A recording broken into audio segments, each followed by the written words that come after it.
हम अपने सीनों पे गोली खाने के लिए तैयार हैं। आपको लाठी चलाना है, गोली चलाना है, जलियांवाला बाग बनाना है, बनाओ। हिंदुस्तान में हर जगह शाहीन बाग बनेगा। छतों पर आप अपनी नमाज नहीं पढ़ सकते, जो सरकार में रोड पर आप अपनी नमाज नहीं पढ़ सकते, वो सरकार पर कभी आप भरोसा करके ये बात कहेंगे कि ये बिल मुसलमानों के हित का बिल है। राम मंदिर का ट्रस्ट बना, क्यों मुसलमान को उसमें लिया गया? कौन सिख को, कौन बौद्ध को, कौन जैन को वहां लिया गया? साईं बाबा का ट्रस्ट बना, तिरुपति माला का ट्रस्ट बना, कौन मुसलमान वहां पर होते हैं? अमित शाह हिंदुस्तान के लोकसभा में खुलेआम झूठ बोलते हैं कि आप ट्रिब्यूनल के खिलाफ आप कोर्ट में नहीं जा सकते।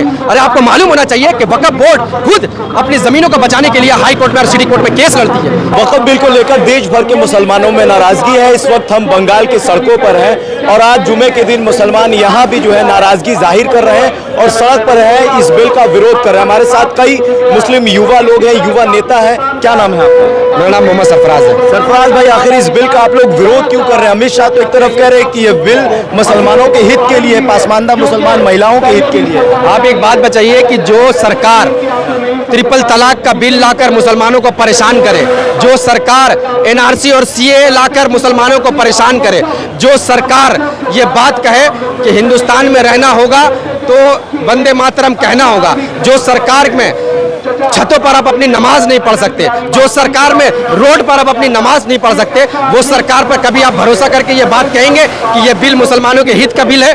हिंदुस्तान के संविधान ने ये मुसलमानों को अधिकार दिया है आर्टिकल 26 के तहत कि आप अपने धर्म का पालन खुलेआम इस सरकार में, इस हिंदुस्तान में, आज़ाद हिंदुस्तान में कर सकते हैं। आप अपने धार्मिक प्रॉपर्टी को अपने हिसाब से चला सकते हैं। मैं कहता हूं आपके मीडिया के माध्यम से कि राम मंदिर का ट्रस्ट बना, क्यों मुसलमान को उसमें लिया गया? कौन सिख को, कौन बौद्ध को, कौन जैन को वहां लिया गया? साईं बाबा का ट्रस्ट बना, तिरुपति माला का ट्रस्ट बना, कौन मुसलमान वहां पर होते हैं? वहां तक तो ये ऑर्डर है कि अगर वहां का डीएम अगर मुसलमान होगा तो उसको वहां पर अधिकारी में शामिल नहीं करके, बल्कि जो हिंदू भाई वहां होंगे वो उनके ऊपर के हो या उनके नीचे दर्जे के हो, वो उनका देख रेख करेगा। हम लोग तो नहीं कहते कि हमारे प्रॉपर्टी में आप आके इंटरफेयर करें। क्यों जबरदस्ती मुसलमानों के प्रॉपर्टी में आप इंटरफेयर करने का कोशिश कर रहे हैं? संशोधन इसलिए लाया गया है कि इस वक्फ के जरिए धार्मिक या फिर जो आर्थिक तौर पर जो पिछड़े लोग हैं जिन्हें मदद मिलना चाहिए वो नहीं मिल पा रहा था, घोटाला हो रहा था। आपको वक्फ में मुसलमानों की मदद करनी है तो मुसलमानों को नौकरी दीजिए, मुसलमानों को नौकरी दीजिए, मुसलमानों की मदद होगी। मुसलमानों को एजुकेशन अच्छा दीजिए, मुसलमानों की मदद होगी।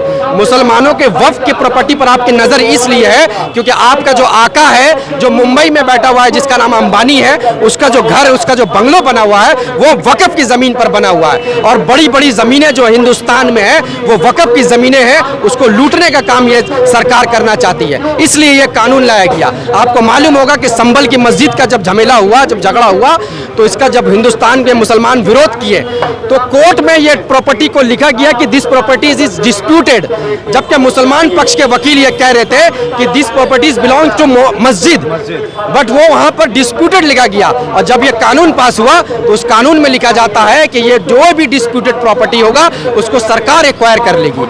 ये मामला जो है ये संभल की मस्जिद से जोड़कर ये मुसलमानों की प्रॉपर्टी को छीनने के लिए ये कानून संसद में पास किया गया है। उत्तर प्रदेश में कुछ मुसलमान जो है सड़क पर विरोध कर रहे थे, प्रदर्शन कर रहे थे, तो उनके खिलाफ नोटिस भेजा गया और कहा जा रहा है कि जुर्माना भी लगाया जाएगा।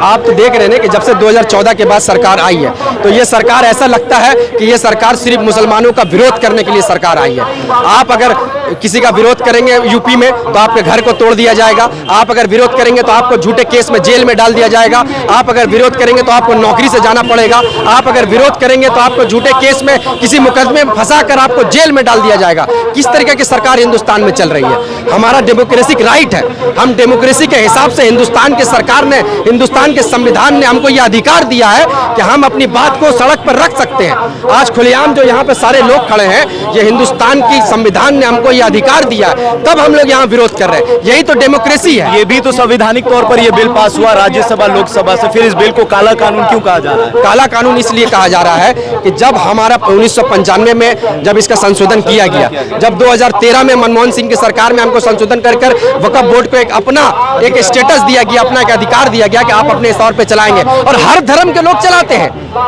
हर धर्म के लोग, चाहे वो सिख हो, चाहे वो हिंदू हो चाहे वो बौद्ध हो, अपने जो निजी प्रॉपर्टी उनकी होती है वो अपने धर्म के हिसाब से चलाते हैं, मुसलमान भी चलाते हैं, लेकिन मुसलमानों की प्रॉपर्टी पर इनकी नजर है कि एक वर्ग को ये खुश करना चाहते हैं मुसलमानों को नुकसान पहुंचाकर। इसलिए हम विरोध कर रहे हैं कि ये प्रॉपर्टी जो हमारे कब्रिस्तान को छीनने का काम करेगी, हमारे मंदिर, हमारे मस्जिदों को, हमारे मदरसों को, हमारे खानकाहों को छीनने का काम करेगी। कोई भी शख्स जाकर कह सकता है कब्रिस्तान में केस कर देगा, बोलेगा ये प्रॉपर्टी मेरा है और वो प्रॉपर्टी डिस्प्यूट हो जाएगा। और कानून में पहले ही से लिखा हुआ है कि कोई भी प्रॉपर्टी डिस्प्यूट होगा तो सरकार उसको एक्वायर कर लेगी।